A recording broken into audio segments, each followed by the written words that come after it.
تو اعتکاف کا جیسے مصعب نے فرمایا کہ یہ آپ نے بالکل الگ ہو جانا ہے دنیا سے، آئسولیشن، بالکل آپ نے الگ ہو کے اللہ کی طرف متوجہ ہونا ہے۔ اگر آپ نے وہی میلے لگانے ہیں، وہی موبائل اور وہی کھانے پینے کے اسی طرح بھرپور دھندے چل رہے ہیں، تو اس سے بہتر ہے کہ آپ جو نماز کے لیے آ جا رہے ہیں، جو عبادات کر رہے ہیں، اسی پر اکتفا کریں۔ اعتکاف کو رسم اور میلہ نہ بنائیں مسجدوں کے اندر۔ اور دوسری بات یہ ہے کہ آپ جب 10 دن کا اعتکاف کر کے جا رہے ہوں تو یہ نہ ہو کہ آپ کے نامہ اعمال میں نیکیوں کے بجائے مسجد میں باتیں کرنے کی وجہ سے دنیاوی اور لغویات، آپ اپنے نامہ اعمال میں بہت سارے گناہوں کا ٹوکرا لے کر جائیں۔ اگر یہ کرنا ہے تو خدا را پھر اعتکاف نہ کریں، پہلے اپنے آپ کو ذہنی طور پر، فکری طور پر تیار کر لیں کہ ہم نے سارے معاملات چھوڑ کر اعتکاف میں بیٹھنا ہے۔ اچھا، اب اس میں مفتی مطلب آپ اس رائے سے کمپلیٹلی ایگری کرتے ہیں؟ یعنی ایک سوال ہے سر کہ ہو سکتا ہے کہ کچھ نوجوان یہ سوچتے ہوں کہ یہ تو بات بالکل ٹھیک ہے جو انہوں نے کہی کہ جناب اس طرح ایک رونق میلہ لگانا، لیکن انہیں سوچتا ہوں کہ بھائی پریکٹیکل بات یہ ہے، سارا سال روٹین کچھ اور رہتا ہے، ان 10 دنوں میں معمولات زندگی کو یکسر پلٹا نہیں جا سکتا، ممکن نہیں ہے، ہونا تو چاہیے لیکن ممکن نہیں ہے۔ تو بس ہم پریکٹیکلی ہم یہ کریں گے کہ یار 24 گھنٹے بیٹھے ہیں مسجد میں، آدھا ایک گھنٹہ ذرا جو دوست یار بیٹھے ہیں وہ کچھ گفتگو بھی کر لیں گے جو کہ غیر شرعی نہیں ہوگی لیکن بہرحال دنیاوی ہوگی، کچھ تھوڑا بہت موبائل بھی استعمال کر لیں گے، یعنی ایک خاص حد تک رہتے ہوئے اگر یا پھر نہیں، یا تو یہ کر لیں یا پھر چھوڑ دیں۔ آپ کیا کہیں گے اس میں؟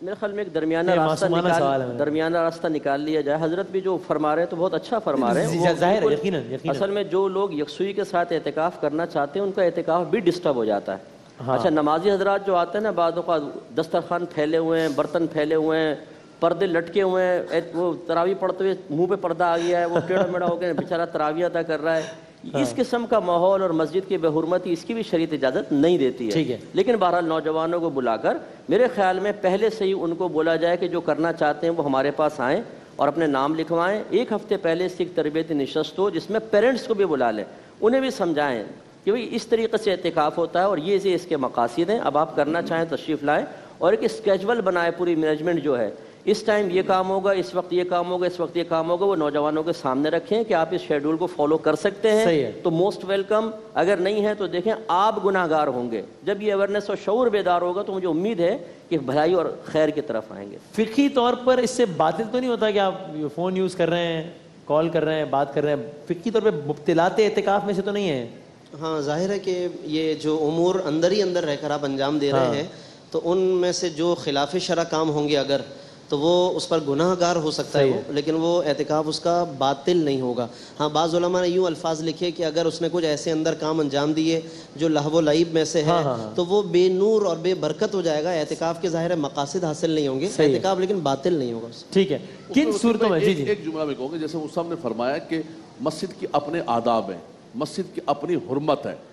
اب مثال کے طور پر ہم ان کو اجازت دیتے ہیں کہ ٹھیک ہے جی آپ موبائل پر بات بھی کر سکتے ہیں، کچھ سہولت بھی ہونی چاہیے، کوئی تھوڑا ماڈرن بھی ہونا چاہیے۔ ہم ٹی وی پر بیٹھے ہیں تو ٹی وی کی بھی کچھ ضروریات ہوتی ہیں کہ ہم نے ٹی وی پر بڑے ماڈرن علماء لا کے بٹھائے جو لوگوں کے لیے سہولیات پیدا کرتے ہیں۔ بات یہ جو مفتی صاحب نے فرمائی ہے، میں سوچتا ہوں کہ یہ نہ ہو کہ لوگ بالکل ہی پھر کہیں تو بڑا ہی مشکل کام ہے۔ ہمارے سر آنکھوں پر ہم بھی بہت ماڈرن بننا چاہتے ہیں، لیکن دین کی جو بنیادی پیغام ہے وہ قوم کو یہ دینا ہے کہ آپ مسجد کی حرمت کو پامال نہ کریں۔ کر سکتے ہیں تو کریں، شریعت نے آپ کو مکلف نہیں کیا ہے، آپ پر لازمی کرا۔ مسجد کے اندر دنیاوی بات کرنا، نبی کریم صلی اللہ علیہ وسلم نے فرمایا کہ جو مسجد میں دنیاوی بات کرتا ہے وہ اپنی نیکیوں کو ضائع کرتا ہے۔ فرمایا کہ قرب قیامت کے دن مسجد کے اندر لوگ باتیں کر رہے ہوں گے، ان کے پاس جا کر نہ بیٹھنا، ان کو اللہ سے کوئی حاجت نہیں ہے۔ تو یہ ذہنی مثال کے طور پہ احرام ہے، حالت احرام میں آپ چلے گئے، احرام کی پابندی ہیں۔ اب بندہ کہے کہ دیکھیں یار سال پورا ہم زندگی پوری نہیں کر سکے، احرام کی پابندیاں تو بڑی مشکل چیزیں، بھائی نہیں کر سکتے وہ تو فقہی اعتبار سے ہی ختم ہو جائے گا نا۔ وہ تو دیکھیں یہ تو میں اسپرچول اعتبار سے کہہ رہا ہوں، فقہی اعتبار سے نہیں۔ یعنی اس کا مطلب ہے کہ پیغام یہ ہے، میں اگر آپ کے پاس سمجھاؤں پیغام کہ بھائی اگر دنیا کی باتوں سے بچ سکتے ہو 100% تو بیٹھو، نہیں بچ سکتے تو پھر اعتکاف نہ کرو، گھر پہ بیٹھ جاؤ، نہ کرو۔ یہ پیغام ہماری طرف سے میں یہی سننا میں کہ آپ کی رائے یہ ہے کہ بھائی اگر 10 دن دنیاوی کاموں سے دور رہ کر بیٹھ سکتے تو بیٹھو، ورنہ گھر بیٹھ جاؤ یار، ٹھیک ہے نا؟ ہم بھی ماڈرن ہیں بالکل۔ نہیں میں آپ کی بات صحیح، میں علماء کرام کی بات کو آگے بڑھاؤں گا۔ اس میں یقیناً جو ہے وہ یہ پہلو اپنے مقام پر ہے کہ انسان جو دنیاوی امور ہے اس سے دور ہو کر مسجد کے اندر آئے، پروردگار سے لو لگائے، لیکن اس کا یہ مطلب بھی نہیں ہے کہ جو رزق کے امور چل رہے ہیں، روزے کے امور چل رہے ہیں، ان کو بھی چھوڑ دے، اور جو گھر والے گھر میں انتظار کر رہے ہیں کھانے کے لیے یا بات چیت کے لیے بھی حتیٰ ان سے بالکل ہی تعلق توڑ لے، کیونکہ گھر والوں سے بات چیت کرنا، اپنے بیوی بچوں سے بات چیت کرنا، اسی طریقے سے ان کے رزق و روزی کا انتظام بھی کرنا، یہ بھی انسان بلکہ واجبات میں سے یہ شامل ہے کہ نان و نفقہ دینا واجب ہے۔ چنانچہ ایسا نہیں ہے کہ بالکل انسان قطع تعلق ہو جائے دنیا سے، لیکن چونکہ مقصد ہے مسجد میں آ کر نماز انجام دینے کا وہ یہ کہ پروردگار کی لو حاصل کرے. اب چونکہ ہم نے دین کا جو ایک حصہ ہے اس کو کبھی کبھار بہت زیادہ ہم آگے بڑھا دیتے ہیں، جس میں صرف عبادات اور نماز اور مناجات اور دعائیں ہوتی ہیں، اور دوسرے حصے کو بالکل چھوڑ دیتے ہیں کہ جس میں رشتہ داروں کے ساتھ صلہ رحم ہے اور والدین کا جو ہے وہ فرما برداری ہے اور بیوی بچوں کا خیال رکھنا ہے. اس حصے کو بھی ضرور مد نظر رکھنا چاہیے اور دونوں کو ملا کر ہی چلنا چاہیے. میں ایک امام حسن علیہ السلام کا ایک واقعہ آپ کی خدمت میں ہدیہ کروں کہ ایک شخص آتا ہے اور امام غالباً مسجد الحرام میں اس وقت اعتکاف انجام دے رہے ہوتے ہیں اور کہتا ہے کہ میرے اوپر بہت زیادہ قرضہ آ چکا ہے، آپ میری مدد فرما دیجئے. امام حسن فرماتے ہیں کہ اس وقت تو میرے پاس کچھ موجود نہیں. کہتا ہے کہ اگر آپ سفارش کر دیں میری تو وہ آپ کی بات ضرور مان جائے گا. امام حسن اپنے نالین کو ٹھیک کرتے ہیں اور جانے کے لیے تیاری کرتے ہیں. تو ایک دوسرا شخص کہتا ہے کہ یا امام آپ کا تو اعتکاف ہے، مناسب ہوتا کہ آپ اعتکاف کو مکمل کرتے اور پھر جاتے. تو اس وقت سرکار امام حسن مجتبیٰ علیہ السلام نے شاہ فرمایا کہ میں نے اپنے نانا رسول خدا سے سنا ہے کہ جو شخص کسی مومن کی حاجت روائی کرنے کے لیے جاتا ہے پروردگار اسے 9000 سال کی عبادت کا ثواب دیتا ہے کہ جس کے دنوں میں روزے رکھے ہوں، جس کی راتوں میں نمازیں پڑھی ہوں. اس کا ثواب بھی بہت زیادہ ہے، لہٰذا اس کو بھی مد نظر رکھنا چاہیے. ایک جملہ کہوں گا، علی الراس والعین، نان النفقہ واجب ہے، لیکن جو نان النفقہ کو پورا نہیں کر سکتا ہے شریعت نے اس کو مکلف نہیں کیا ہے. وہ اپنے بچوں کا ہم تو یہ بھی نہیں کہتے کہ ایسی تبلیغ کریں کہ جس تبلیغ کے اندر نہیں دوست ہم اللہ کے راہ پہ نکل گئے اور بال بچے کا کوئی خیال نہیں. ہم ایسی تبلیغ کے بالکل قائل نہیں ہیں، نہ ہم ایسے اعتکاف کے قائل ہیں. شریعت نے رہبانیت آپ پر مسلط نہیں کی اور کوئی عبادت ایسی مسلط نہیں کی ہے کہ آپ بچوں کے نان و نفقہ کو پورا نہیں کر سکتے اور آپ آ کر اعتکاف میں بیٹھیں. شریعت نے آپ کو آزادی دی ہے، نان و نفقہ آپ کی ضرورت ہے تو سب سے پہلے بلکہ واجب آپ پر، اعتکاف آپ پر واجب نہیں ہے، ان کا نان و نفقہ آپ کے اوپر واجب و ضرور. صحیح. اور اب فقہی اعتبار سے جاتے تھے بتا دیجئے کہ چونکہ یہ ایک سنت عبادت ہے تو کیا یہ فارمولا اپلائی ہوگا کہ آپ جب بھی کسی بامر مجبوری چاہیں تو چھوڑ سکتے ہیں یا نہیں؟ ہے ایک اٹ سیلف سنت عبادت، لیکن جب آپ نے اختیار کر لی ہے اب آپ کو اس کو مکمل کرنا واجب ہے، کسی بڑے عذر کے بغیر نہیں چھوڑ سکتے. جی ہاں بالکل. ہمارے فقہ حنفی میں یہی ہے کہ نوافل جب آپ اختیار کر لیتے ہیں تو اس کو کمپلیٹ کرنا آپ پر واجب ہو جاتا ہے. ٹھیک. تو بلا عذر اعتکاف توڑنے سے گناہگار بھی ہوگا، لیکن اگر کسی عذر کے سبب توڑے تو یہ بامر مجبوری ہے، خدا نہ خواستہ کسی کے اہل خانہ کی. جی ہاں اب گناہگار نہیں ہوگا، پھر اگلے سال میں اس کی قضا کرنی ہوگی ایک دن. ٹھیک ہے. آخر میں اعتکاف کے حوالے سے بس آپ بتائیے، کل لاکھوں فرزندان توحید بھیجیں گے تو بیٹھیں گے بس آپ پھر میں کمپلیٹ. بسم اللہ الرحمن الرحیم. اعتکاف کے حوالے سے بس میں یہ عرض کروں گا کہ ایک تو جو احباب یہ سعادت حاصل کرنے جا رہے ہیں تو وہ اس نظریے کے ساتھ اپنے آپ کو ذہنی، فکری، قلبی طور پر آمادہ کر کے کہ چونکہ اعتکاف کا مقصد قرب الہی اور شب قدر کو تلاش کرنا ہے تو زیادہ سے زیادہ اس مقصد کو فوکس کریں. مقصد سامنے رہے گا تو خود ہی ان تمام چیزوں سے اجتناب کریں گے کہ جو چیزیں اس میں جو چیزیں اس میں رکاوٹ بنتی ہیں. اور قبلہ نے توجہ دلائی، خواتین بھی یقیناً اعتکاف کرتی ہیں اپنے گھروں میں، تو وہ بھی اس میں پوری طریقے سے پابندی کریں. خاص طور پر ان تمام رکاوٹوں سے اجتناب کریں کہ جس کی وجہ سے اس عبادت میں خلل واقع ہوتا ہے. بہت ساری باتوں میں مشغول ہو جانا یا اور ایسے کاموں میں مشغول ہو جانا ان سے اور ایک آخری بات یہ کہ اعتکاف کو متاثر کرنے میں بعض ایسی چیزوں کا بھی دخل ہے کہ ہمیں اس حوالے سے بھی توجہ دینی چاہیے. مثال کے طور پر جو ہمارے بیرونی دوست ہوتے ہیں، یعنی جو میل ملاپ کے لیے، میل جول کے لیے آتے ہیں اور دل جوئی کے لیے، جیسے معلوم ہوتا ہے پتہ نہیں کتنے سالوں کے لیے ہم سے جدا ہو گیا ہے تو ہم سالوں نہیں ملے ہوتے وہ اعتکاف میں آ کے مل لیتے ہیں، اور اس کی جیسے وہ پرسا کرنے کے لیے باقاعدہ آتے ہیں، اس کو دلا سے دیتے ہیں کہ بابا بس ان قریب ہے عبادت ختم ہونے والی تو واپس ہمارے پاس آ جاؤ. تو ایسا یہ لوگ بھی ٹائم ضائع نہ کریں، زیادہ اتنا ملنے جلنے نہ آئیں کہ پھر لمبی لمبی ملاقاتیں اور باتیں ہوں تو اس سے بھی وہ پھر مقصد فوت ہو جاتا ہے. ان تمام باتوں کا خیال کرنا چاہیے. بہت نوازش چار علماء کرام کا، بہت بہت شکریہ. اور اعتکاف چونکہ کل سے جس طرح بتایا کہ کل جنہوں نے اعتکاف اختیار کرنا ہے وہ کل اپنا روزہ افطار کریں گے مساجد میں. تو ہم نے کہا ذرا اس حوالے سے نشست ہو جائے، آپ نے علماء کرام کی رائے سنی. ایک وقفے پر جاتے ہیں، اس کے بعد انشاءاللہ ہمارا کوئز کا سیگمنٹ شان علم کے ساتھ حاضر ہوں گے. بن کے رحمت یہ پھر چھا گیا، کیسے تجھ سے کروں سامنا.